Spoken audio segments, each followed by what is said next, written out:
All you have to do is scream my name and I'll be your friend. Scream my name, scream my name. If no one is around you, say, baby, I love you, but I'm your friend. Scream my name, scream my name. You're acting kind of shady and calling me baby, but I'm your friend.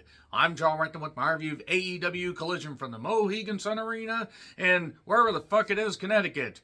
Yucatansville, I actually don't know how to pronounce the goddamn town, but nevertheless, the Mohegan Sun Arena, where WWE has run countless events, and AEW invaded, and apparently they've been there recently, sometime this year, possibly in the summer, I actually don't remember. They revisit so many markets, it's kind of hard to keep track, and they run so much live programming, it's, again, really difficult to keep track, but as for the show, how do you guys think I felt about it overall? Please let me know, and then maybe you'll be surprised. Maybe you won't be.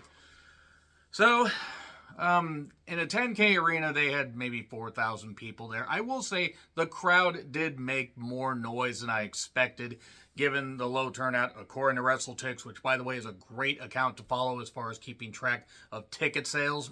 They were on the money with Collision and WrestleDream in Seattle. So, we have the Gangbang Gang starting off. I think that's what they're called, with Jay Whiteo against the lovely AR Fox.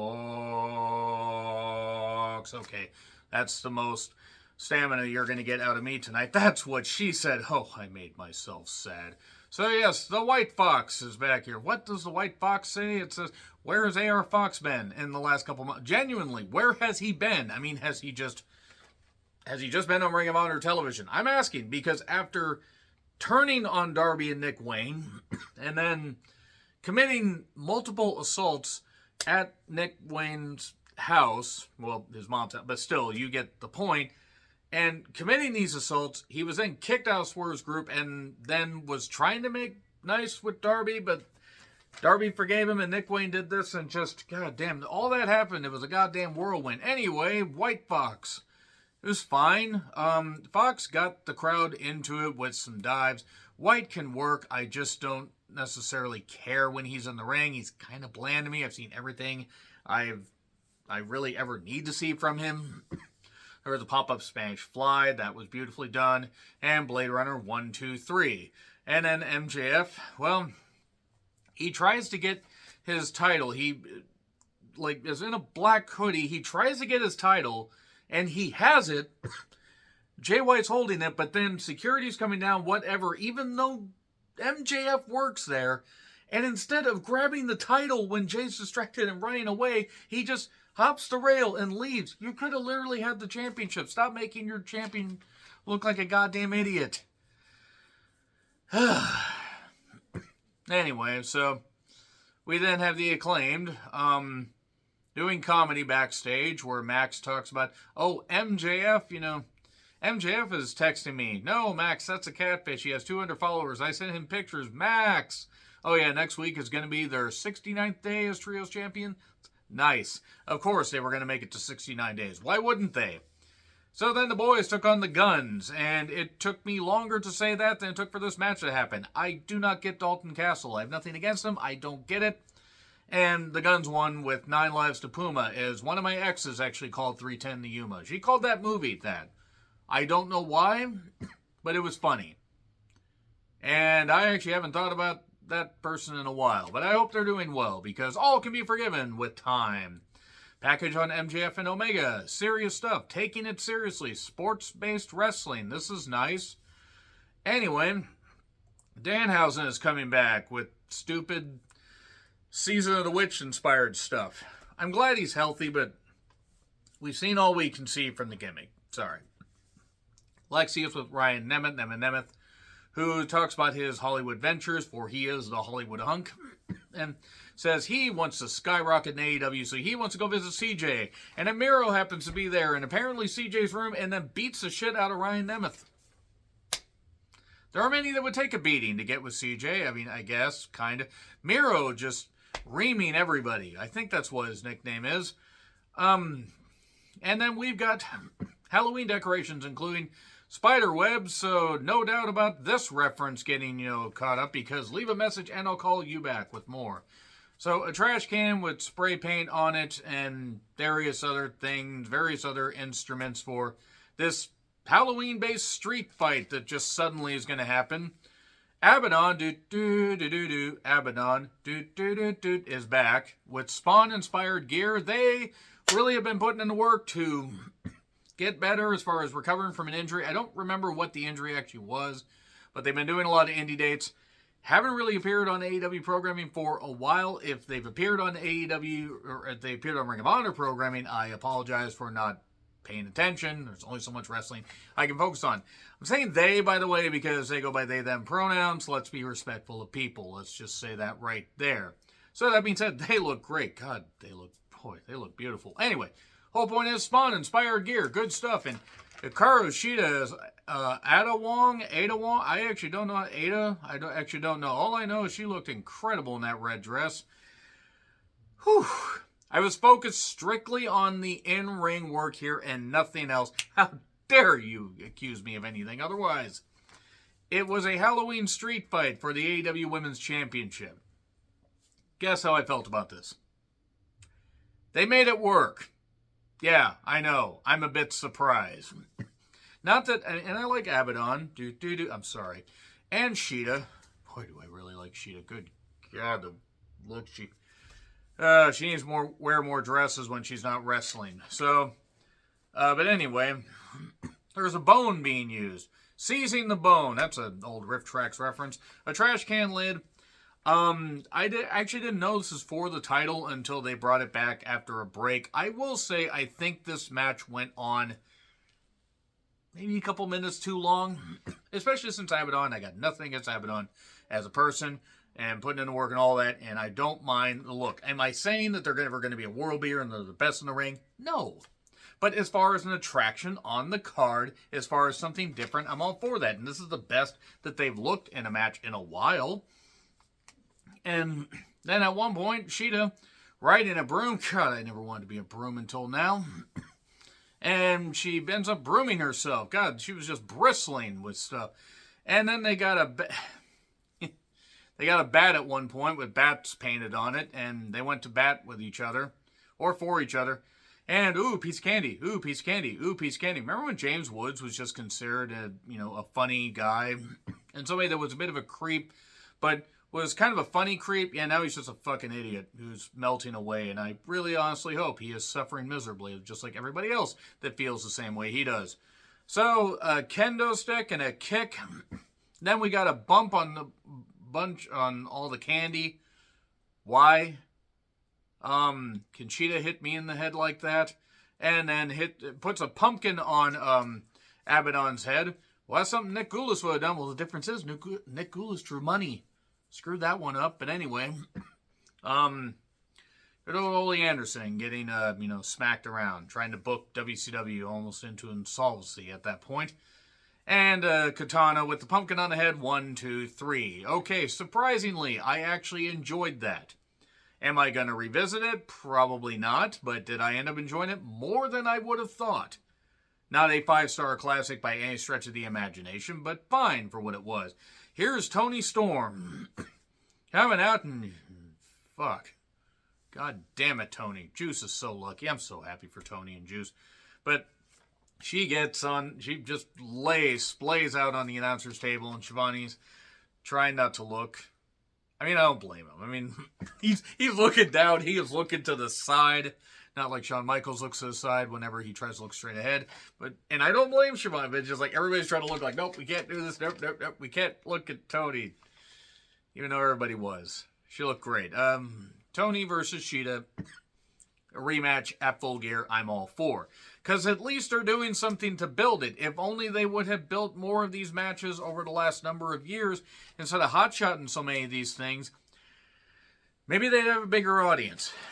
And honestly, Collision was a much better show than I expected. I'm not going to say it was great.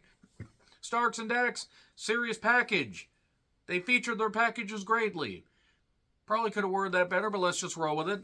Keith Lee and Shane Taylor, they're going to have a match at some point. And Samoa Joe was having fun and beat Rhett Titus really quickly. Rhett him, damn near killed him. For the TV championship, I do love Joe walking away from the dive. And Rhett Titus hitting 2, running, boots in the corner, and I'm just like, right now you're just provoking him. And then he gets choked out. Red Titus is in great shape. Great shape. So, Renee is with QTV. Why is QTV still a thing, and why is Morrison being put into this? And why in the world is the blonde gonna give herself in the front row black eyes if she even has a light jog? QT Marshall, I'm sorry. I don't care what AAA CMLL championship thing he is. I don't care. I got nothing against Lucha Libre at all. I do not need to see QTV on my television. At least in a wrestling capacity. When I'm as a manager, fine. So anyway, Claudio vows vengeance and says, I will find you and I will... Claudio, that is probably a trademarked line, and also that's murder. That's murder, Claudio. You shouldn't confess to that on a live cable broadcast. So apparently, Bryan Danielson has a broken orbital bone. In hindsight, maybe it's a good thing that Bryan Danielson is done after this year, at least full time, because he had the broken arm against Okada. He came back and he had some great matches and then got injured again. And I thought it was an angle, but the whole point is that it was either Okada or Orange Cassidy. If it becomes an epidemic and either or keep injuring people, then all right, I'll say something. For now, I just hope that Bryan Danielson has a speedy recovery. I hope Claudio beats Orange Cassidy. He won't, because I'm not allowed to have nice things and have wrestlers hold championships. But at least Claudio will hopefully get a halfway decent match out of him. So anyway, and then Starks and Dax are in the ring. Cash, strapped to the guild. What gun? He's outside, and also Bog Bill is there, or Bog Bull, because of the shoe print in the middle of his shirt. And then Blackout, and suddenly House of Black are just there and a few empty seats that apparently were plentiful. They're just there. Dax and Starks had a pretty good match. This was a good way to lead into the 9 o'clock hour and keep going. Good stuff. Well wrestled. Big superplex. Both sold. Good strikes. Good hard hits. Of course, we knew Dax was going to lose because FTR is getting big money from Khan. At least I hope they are. But my God, all FTR does is lose. They had that incredible match against White Juice that was great. My favorite goddamn match of the year. And yeah, they'll win the occasional match. For every 5 matches, they'll win 1 or 2. And yeah, I know Starks and Bog Bull are the tag team champions, but nevertheless. Pile driver, Bog interferes. And then Starks hits the pile driver 1, 2, 3. And Cash seemed confused by that finish. Was he supposed to jump in the ring and his piece stopped him? I'm sorry. I hope the Cash is alright, but the joke was too good to pass up. But Starks wins, and then suddenly Julia shows up. Her and Lee Johnson recently got married, and congratulations to the happy couple. Like anybody related to them is going to be watching this, but honestly, good for them. I hope that they have a long, happy, healthy relationship that grows and grows and grows for decades and decades until the planet melts and we're plunged into the abyss.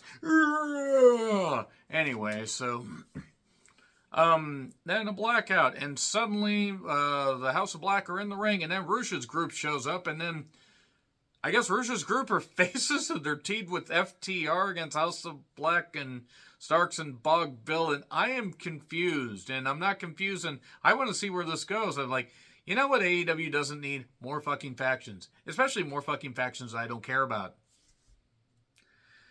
So anyway, Andrade, Oli Olio, says that what CJ said is his business. I think. I mean, credit to him for doing his best to learn a second language. It's just the accent's really the issue. I can't understand him. And then Statlander is there. My God. Willow's there. She's getting the weird misty look about her, and Sky Blue. My goodness. But I think it was, I don't know if it was Renee or Lexi. I actually don't remember who was in. I know Willow said stuff, something about being misted, and Sky's been acting weird, but anything that's Sky has to say to Julia, she'll say to herself. There were more words said. I was very distracted during this for some goddamn reason, because there was a whole lot of yeah in that segment. And also Lexi was there. So, And Claudio beat up Hot Sauce Tracy Williams. I think that was his name. They flashed his name so quickly, and Claudio fisted him and got the win. And then did a big celebration by locking on a submission. Joe to MJF, all you have to do is scream my name and I'll be your friend. That's a weird friendship. Anyway, JR joins for the main event. Look, I love JR. JR does not need to be calling matches anymore in 2023. I know he loves wrestling. I know that sometimes weird things happen in matches that'll take him out of it. But god damn it. Alright, here we go. Maxwell Jacob Friedman trying to go for the record of Kenny Omega, who is the current, or at least was the current holder of the longest AEW World title reign in history, in the short history of the company. And it is for the AEW World Heavyweight Championship. And I will say,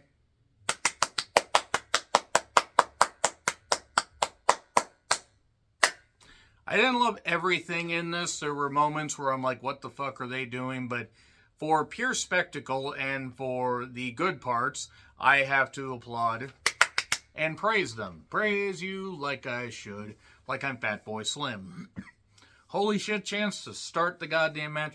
Look, I even wrote down how good of a magician is MJF, because I've made my opinions known about Kenny Omega. I praised some of his work in the past. I've knocked some of it, especially the stuff with the Elite, because it's more comedy and not really wrestling. Just spam the PS5 controller or PS4 or whatever the hell controller. Or spam the N64 finish. Or whatever the hell goddamn shit you're doing. It's actually like when Mega Man X gets like, you know, the turbo slide boots thing. That's kind of what Omega's knees remind me of. Just pew, pew, pew. Just running at the wall. Pew, pew, pew. And now you can't unsee it. Big fight feel. MJF does the Fosbury flop outside after Omega had done a dive. You know, the catch, the spike DDT. Good stuff. Good near fall. Good strikes. MJF taking some hard bumps. More bumps than I would want to take. I mean, and that's why I credit wrestlers for being willing to take this shit, because goddamn it looks painful. JR is totally checked out at this point. He at one point said the AEWA Championship. I would have loved to have seen Vern Gagne have half this roster in the AWA. Vern Gagne would have had several aneurysms and then killed another guy in an old folks home. Look it up, folks. It actually happened. But MJF taking hard bumps. We got, you know, a corner bump. They took their time going to the break. They did 2 90-second breaks, I believe. They were, you know, Warner Bros. Discovery is bound and determined to make this work. I'll give them that much credit. And Omega, showing off, showing some good power. We get the kangaroo kick. And then a buckle bomb. And then MJF pops out with a lariat. Both are down. They sell that. I mean, I'm not the biggest fan of popping up and then hit that. And then I get the burst of adrenaline thing, but I see it in so many matches. Sometimes it takes me out. At one point there was a table pulled out, and I'm like, why? Why? It doesn't need a table. Especially for how they had the table set up. Anyway, so then we get a dragon suplex on the apron. Why? You don't need that. I mean, and then we get a table bomb where Omega practically plants his goddamn leg right down. I'm amazed that his shin did not go into his sternum the way he did that.